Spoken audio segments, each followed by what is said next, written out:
Сәлем, біздер бүгін бананнан шоколадты пирог дайындаймыз. Өте дәмді, қарапайым рецепттерден шығады. Міндетті түрде жасаңыздар.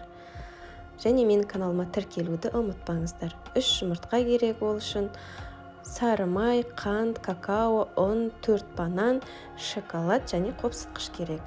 Ең бірінші 3 жұмыртқамызға майымызды және қантымызды салып миксерлеп аламыз. Одан кейін шоколадымызды дәл осындай етіп тураймыз. Оны да қоспамызға салып жібереміз. Одан кейін бананымызды да осылай турап, оны да саламыз да миксермен араластырамыз.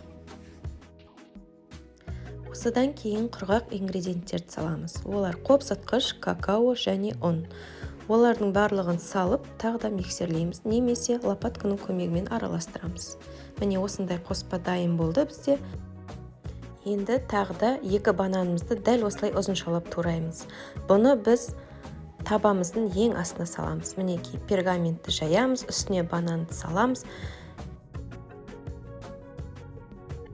Бананымыз сап болғасын үстіне қоспамызды құямыз. Лопатканың көмегімен осылай барлығын жайып шығамыз.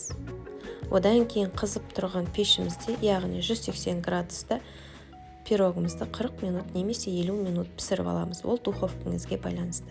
Міне осындай пирог дайын болады. Өте нәзік, жұмсақ, шоколады еріген, өте керемет. Міндетті түрде жасаңыздар.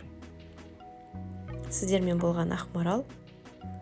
Менің каналыма тіркеліп, лайк басып, комментарий қалдыруды ұмытпаңыздар. Ас болсын.